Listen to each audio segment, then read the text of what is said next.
इस वीडियो में ये, तो चलिए देखते हैं।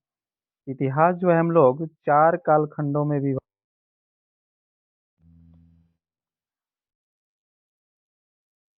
फर्स्ट हो गया प्राचीन भारत का इतिहास,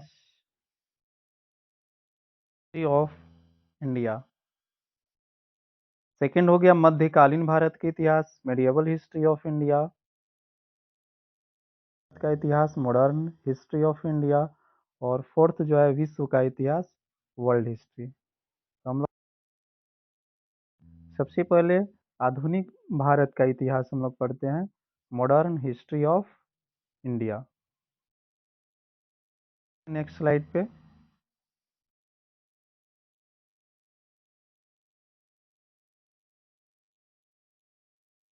आधुनिक भारत का इतिहास, मॉडर्न हिस्ट्री ऑफ इंडिया।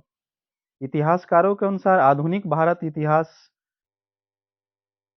में आरंभ माना जाता है। आधुनिक भारत का इतिहास 1498 ईस्वी में सबसे पहले काली कट के तट पर आए थे। 1600 ईस्वी में ईस्ट इंडिया कंपनी की शुरुआत। 1757 ईस्वी में प्लासी का युद्ध हुआ था। 1764 ईस्वी में बक्सर का युद्ध हुआ था। 1857 की क्रांति हुई थी और इसके बाद से ही भारत में राष्ट्रवाद का उदय हुआ। में भारतीय राष्ट्रीय कांग्रेस का गठन हुआ था और 1947 ईस्वी में भारत को स्वतंत्रता मिली। जितने भी इसमें पॉइंट बनेंगे वो कम्पिटिटिव एग्जाम्स के लिए बहुत ही महत्वपूर्ण होने वाले हैं, तो वीडियो को आप लास्ट तक देखें और यदि अच्छा लगेगा तो लास्ट में लाइक कर दीजिएगा और वीडियो को सब्सक्राइब नहीं किए होंगे अभी तक इस चैनल कीजिएगा। चलते हैं नेक्स्ट स्लाइड पे। आधुनिक भारत के इतिहास 2 भागों में बांटा गया है, भाग 1 और भाग 2। भाग 1 में हम लोग 1850 ईस्वी तक के कालखंड को पढ़ेंगे, यानी वास्को डी गामा का भारत में आगमन से भारतीय गठन के समय तक के कालखंड को इस भाग में रखा गया है। भाग 2 में 1885 ईस्वी से 1900 खंड को, यानी भारतीय राष्ट्रीय कांग्रेस के गठन के समय से भारत की स्वतंत्रता तक के कालखंड को इस भाग में।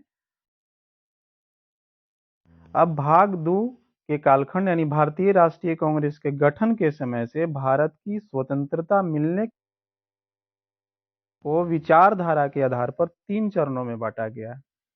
फर्स्ट हो गया उदारवादी चरण। उदारवादी चरण ईस्वी से 1905 ईस्वी तक।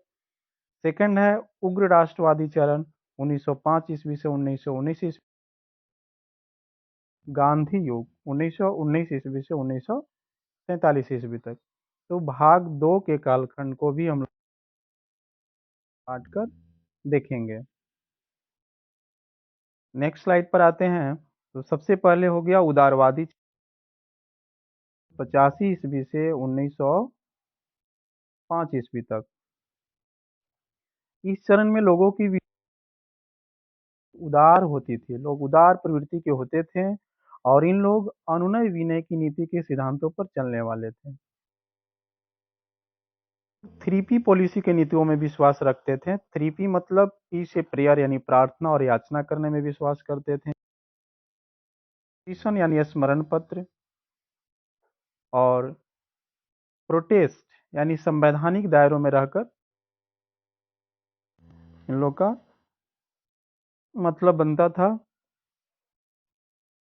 एनसीईआरटी के अनुसार उदार विकास में विश्वास रखते थे, यानी एनसीईआरटी में दिया हुआ है ये जो उदारवादी चरण के लोग कार्य क्रमिक कार्य या विकास में विश्वास रखते थे, यानी पहले प्रार्थना पत्र भेजते थे, उसके बाद भी अगर इन लोगों की बात नहीं मानी जाती थी तो ये संवैधानिक दायरों में रहकर करते थे।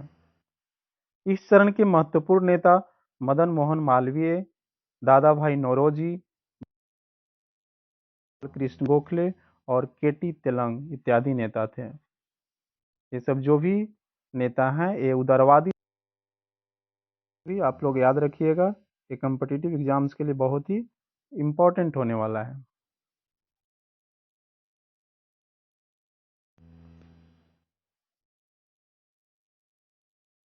सेकंड है उग्र राष्ट्रवादी चरण,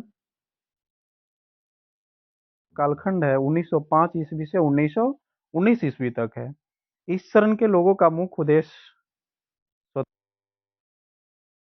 आज़ादी दिलाना ही इन लोग का मुख्य उद्देश्य था, और ये लोग भारत को स्वतंत्र देखना चाहते थे। इस चरण में लोग विश्वास करते थे, लोग बैठकर बातचीत करते थे आमने सामने, और बात नहीं मानने पर ये लोग हिंसा करते थे। अगर बात नहीं मानी गई तो हिंसा में ही विश्वास रखते थे। इस चरण के महत्वपूर्ण नेता लाला लाजपत राय, बाल गंगाधर तिलक और बिपिन चंद्र पाल थे। ये बहुत ही इम्पोर्टेंट था। और थर्ड है गांधी युग, और गांधी युग के जो कालखंड है 1919 ईस्वी से 1900, इस युग में महात्मा गांधी की भूमिका महत्वपूर्ण थी। इन्होंने देश के अंदर 3 महत्वपूर्ण किया: असहयोग आंदोलन, सविनय अवज्ञा आंदोलन और भारत छोड़ो आंदोलन। और इनकी जो विचार थी, इन्होंने अपने जीवन का 21 वर्ष दक्षिण अफ्रीका में बिताया। इस वीडियो में जितने भी लाइन हैं गौर कीजिएगा, क्योंकि लाइन बाय लाइन इंपॉर्टेंट होने वाला है। चलते हैं नेक्स्ट स्लाइड पे।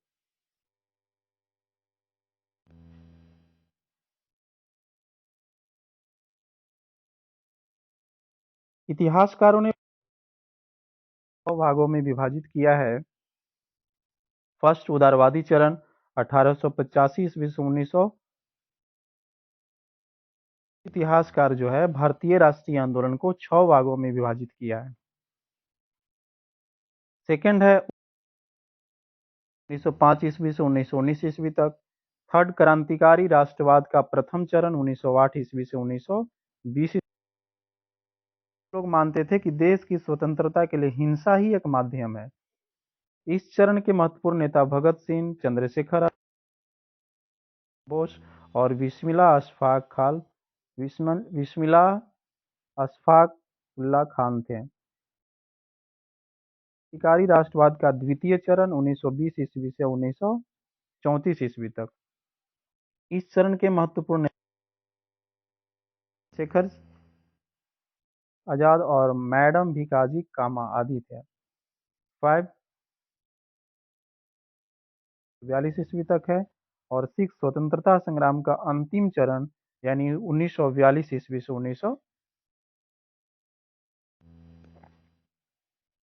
वीडियो अच्छा लगा हो तो लाइक कर दीजिए। यदि अभी तक इस चैनल को सब्सक्राइब नहीं किया है